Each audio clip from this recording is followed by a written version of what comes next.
Ever turn on the tap and like nothing comes out? Oh, yeah. You know, just like that feeling of just dryness. Yeah. Imagine that, but like all the time. Oh, wow. That's what it's like for billions of people around Yeah. the world who don't have access to clean drinking water. Right.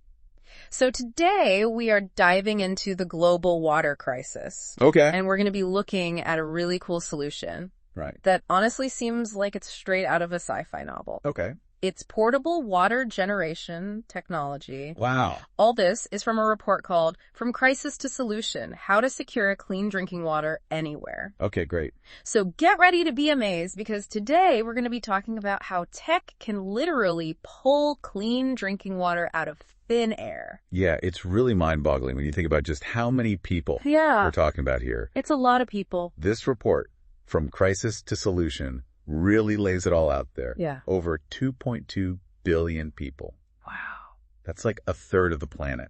Gosh, yeah. You know, it's hard to wrap your head around a number that big. Yeah. But one thing that really stuck out to me in the report was how this problem just has this domino effect Oh, on absolutely. people's lives. The report talks about this rural community in sub-Saharan Africa Yeah. where women and children have to walk hours every single day Oh, gosh. just to get water. Wow. And a lot of times that water's contaminated. Yeah, that's what's so heartbreaking about it is like, this isn't just about being thirsty. It's about health and opportunity and, Yeah. you know, just like the basic right to a decent life. Waterborne diseases Yeah. like cholera and dysentery Oh, yeah. are a huge problem in these communities. Right. And that just has a huge toll on individuals and on society as a whole. Yeah. You know, when people are constantly sick Yeah. or they're spending their days hauling water. Right. It's really hard to break that cycle of poverty. Yeah. And this problem isn't just in developing countries. Right. You know, even in places like the US and Australia, Mhm. climate change and our infrastructure is really putting a strain on water resources. It's true. You know, droughts are getting worse. Yeah. And that's impacting farmers, Mm, city dwellers. absolutely. Oh, you know, everyone. It's a global challenge. Yeah, it is. That needs a global response. And that's where this amazing tech comes in. Okay. It's called the air fountain system. Okay. And this report really dives deep into it. Yeah. It basically pulls moisture right out of the air Wow. and turns it into clean, drinkable water.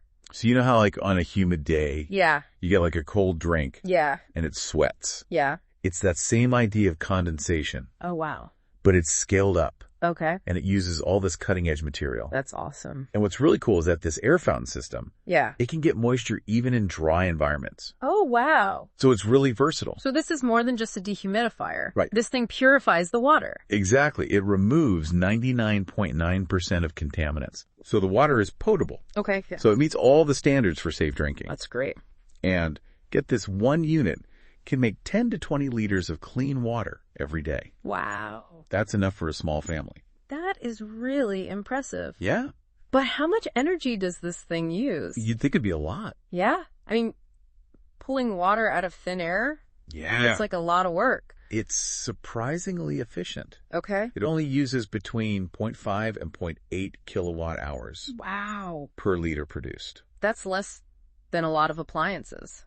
Right. Wow, that's awesome. Yeah. Okay, so it's efficient, Yeah. it's effective, Yeah. but like how practical is it? Yeah. Can you imagine this being used in those communities Oh, yeah. we were talking about? Absolutely. You know the ones where people are walking miles for water? Yeah, that's one of the most exciting things Yeah. of this tech. Okay.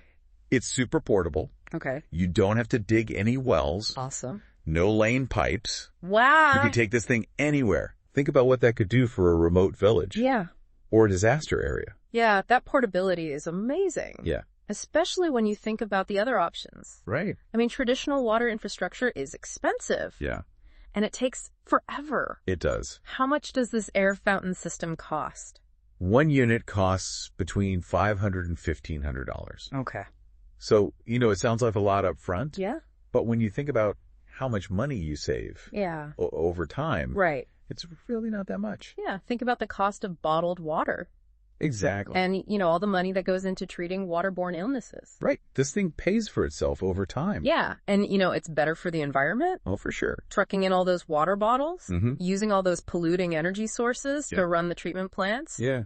It all adds up. The air fountain system is so eco-friendly. Yeah. It has a really low carbon footprint. Okay. It gets rid of the need for single-use plastic bottles, and it doesn't use up groundwater.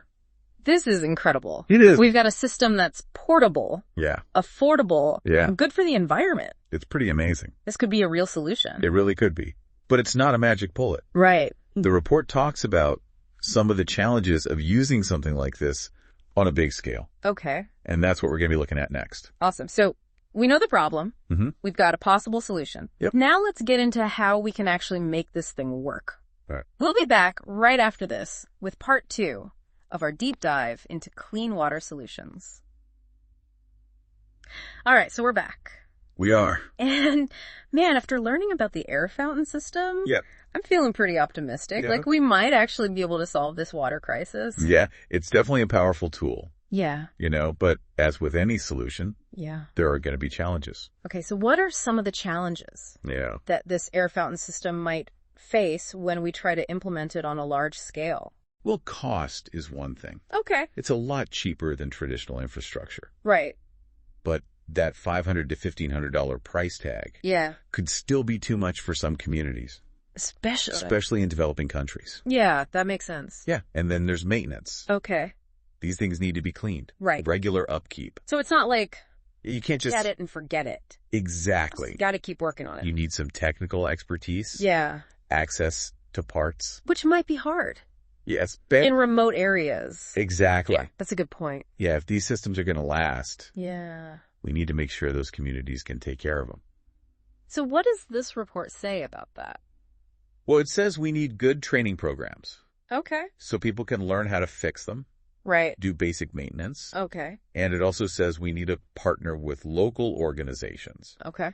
to give support and resources. So it sounds like working together is really important here. It is. Like we can't just give them the tech and expect everything to be fine. Right. We need to help those communities. Yeah. Give them the knowledge they need Yeah. so they can take care of these solutions themselves. I like that it's like you're giving them the tools Exactly. to help themselves. It's about ownership, Yeah. empowering people to take care of their own water. Now this got me thinking about micro-entrepreneurship. Yeah, It seems like that could really help these communities. it could. But wouldn't that lead to problems with water pricing?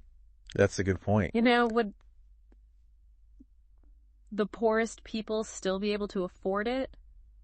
Well, the report talks about that too. Okay. It suggests community-based business models. Okay. So everyone has access to affordable water. I like that. Yeah, so Yeah. for example, a village could own an air fountain system together, Okay. and they would manage it together. Yeah. That way everyone benefits. I love that. So it's not just for the wealthy. It's for everyone. Exactly. It helps to make things a little more fair. It's using tech Yeah. to make the world a better place. That's the goal. You know, it's crazy how something as simple as clean water can have such a big impact on people's lives. It really can. This report actually said that access to clean water is directly related to women's education levels. It's true. So when people have this basic need met, Yeah. it unlocks so much potential. It creates a ripple effect. Yeah. They're healthier. Mm-hmm. They can get an education. No. They can work. Right. The communities can grow. It's amazing. It's a win-win. So we've talked a lot about this air fountain system, Yeah, but the report also talks about other water technologies. it does. This whole idea of biomimicry really caught my eye. Yeah, biomimicry is cool. Can you tell me more about that? Yeah, basically we're looking at nature Okay. to figure out how to solve our problems. So like how can nature help us Exactly. solve the water crisis? Well, there's this beetle, Okay. the Namib desert beetle, and it lives in one of the driest places on Earth. Wow. And it collects condensation on its back. What? Yeah. And scientists are studying its shell Okay. to learn how to capture moisture from the air. That's incredible. It is. So we're learning from a beetle We are. to solve the water crisis. Pretty cool, huh? That's amazing. What else is there? There's also biofiltration. Okay.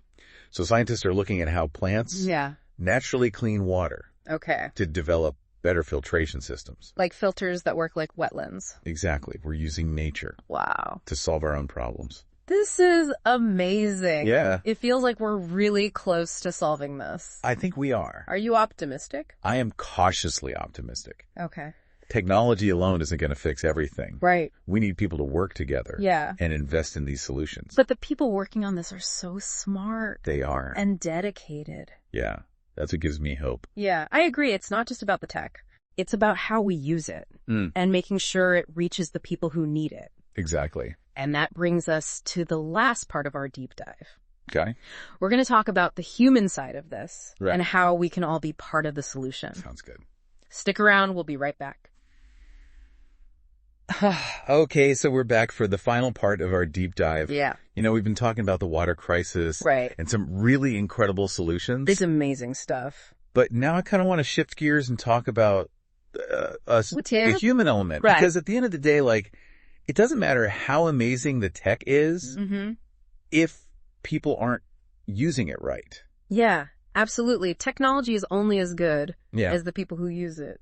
You know what I mean? Yeah. Like, you could have the best water purification system in the world, Yeah. but if it's not implemented properly, Yeah. or if people don't know how to take care of it, Yeah. it's not going to do any good. It's not going to work. And this report really talks about how important Community engagement is. it's key. Why is that so important?